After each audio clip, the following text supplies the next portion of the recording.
नमस्कार दोस्तों, धार्मिक कहानियाँ पूरा जरूर सुनें। श्री कृष्ण के बारे में अद्भुत तथ्य जानिए कि क्यों इतने सारे लोग उन पर करते हैं विश्वास। भगवान श्री कृष्ण का सभी अवतारों में सर्वोच्च स्थान है। संपूर्ण भारत में उन्हीं के सबसे अधिक और प्रसिद्ध मंदिर है। दुनिया भर में उन्हीं पर शोध हो रहे हैं और दुनिया भर के लोग उन्हीं को सबसे ज्यादा पसंद करते हैं। वे देश, धर्म और संप्रदाय से ऊपर उठकर सर्वमान्य महापुरुष हैं। आओ जानते हैं कि उनके बारे में ऐसे तथ्य जिन्हें जानकर लोग उनकी ओर आकर्षित होते हैं। भगवान नहीं, प्रेमी और सखा। श्री कृष्ण अपने भक्तों के मित्र, दोस्त या सखा हैं। वे कभी भी किसी भक्त के भगवान नहीं बने। उन्होंने हमेशा मित्रता को ही महत्व दिया। चाहे सुदामा हो, अर्जुन हो गया, फिर कलिकाल में भक्त माधवदास और मीरा। श्री कृष्ण अपने भक्तों के सखा भी और गुरु भी हैं। वे प्रेमी और सखा बनकर गुर ज्ञान देते हैं। उनके हजारों सखाओं की कहानियों को जानने से यह भेद खुल जाता है। जग के नाथ जगन्नाथ श्री कृष्ण 14 विद्या और 16 आध्यात्मिक और 64 सांसारिक कलाओं में पारंगत थे। इसीलिए प्रभु श्री कृष्ण जग के नाथ जगन्नाथ और जग के गुरु जगत गुरु कहलाते हैं। पूर्णावतार भगवान श्री कृष्ण का भगवान होना ही उनकी शक्ति का स्रोत है।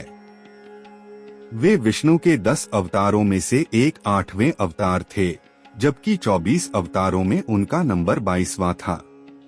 उन्हें अपने अगले पिछले सभी जन्मों की याद थी। सभी अवतारों में उन्हें पूर्णावतार माना जाता है। चमत्कार, उन्होंने बालपन में माता यशोदा मैया को अपने मुख में ब्रह्मांड के दर्शन करा दिए थे। वे सांदीपनी ऋषि के मृत पुत्र को यमराज के पास से पुनः ले आए थे। उन्होंने मथुरा में कुबड़ी कुब्जा को तत्क्षण ही ठीक कर दिया था। उन्होंने इंद्र का अहंकार चूर करने के लिए गोवर्धन पर्वत को अपनी चींटी अंगुली से उठा लिया था।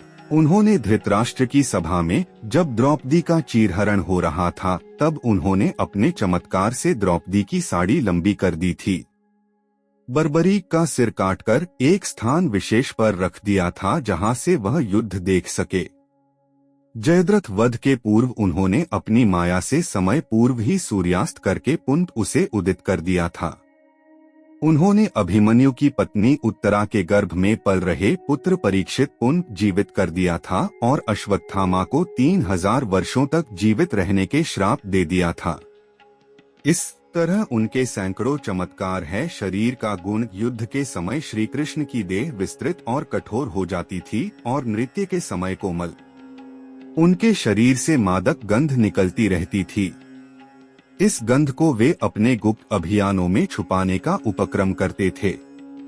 ऐसा माना जाता है कि ऐसा इसलिए हो जाता था क्योंकि वे योग और कलारिपट्टू विद्या में पारंगत थे। गीता का ज्ञान, दुनिया में वे ऐसे पहले व्यक्ति थे जिन्होंने युद्ध के मैदान में ज्ञान दिया, और वह भी ऐसा ज्ञान जिस पर दुनिया भर में हजारों भाष्य लिखे गए और जो आज भी प्रासंगिक है।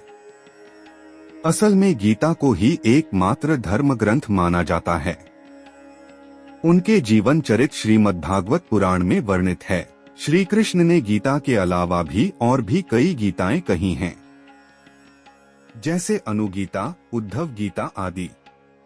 गीता में उन्होंने धर्म, ईश्वर और मोक्ष का सच्चा रास्ता बताया। जन्म और मृत्यु एक रहस्य। श्री कृष्ण का जन्म एक रहस्य है क्योंकि उनका जन्म जेल में हुआ, और वह भी विष्णु ने अपने 8वें अवतार के रूप में 8वें मनु वैवस्वत के मनवंतर के 28वें द्वापर में भाद्रपद के कृष्ण पक्ष की रात्रि के 7 मुहूर्त निकल गए और 8वां उपस्थित हुआ। तभी आधी रात के समय सबसे शुभ लग्न उपस्थित हुआ। उस लग्न पर केवल शुभ ग्रहों की दृष्टि थी।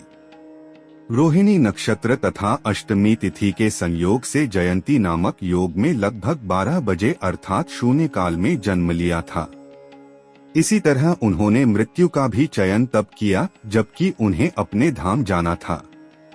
पौराणिक मान्यताओं अनुसार प्रभु ने त्रेता में राम के रूप में अवतार लेकर बाली को छुपकर तीर मारा था।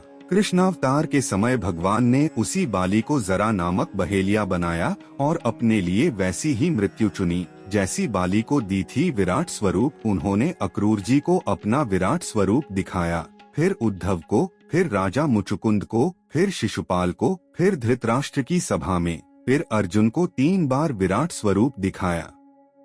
कहते हैं कि उन्होंने कलयुग में माधवदास को भी अपना विराट स्वरूप दिखाया था सभी, और वे पूजा जाते हैं श्री कृष्ण को पुरी में जगन्नाथ के रूप में, द्वारिका में द्वारिकाधीश के रूप में, गुजरात में श्रीनाथ के रूप में, राजस्थान में सावलिया सेठ के रूप में पूजे जाते हैं। इसी तरह हर राज्य में उनका एक अलग ही स्वरूप है। लाखों लोगों को मिला मोक्ष श्री कृष्ण के माध्यम से। उन्हीं के काल में हजारों महिलाओं द्रौपदी, राधा, रुक्मिणी, सत्यभामा और गोपियों को मोक्ष मिलाया, कहें कि ज्ञान प्राप्त हुआ था।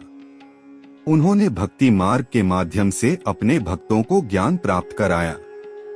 गोपियों से लेकर मीरा तक और सुदामा से लेकर सूरदास तक सभी को मोक्ष मिला। करोड़ों हैं उनके भक्त, श्री कृष्ण के करोड़ों भक्त हैं। इस्कॉन जैसे कई संगठन हैं जो श्री कृष्ण भक्ति का प्रचार प्रसार करते हैं। दोस्तों, ऐसे धार्मिक कहानियाँ जानने के लिए हमारे YouTube चैनल को लाइक और सब्सक्राइब करना ना भूलें।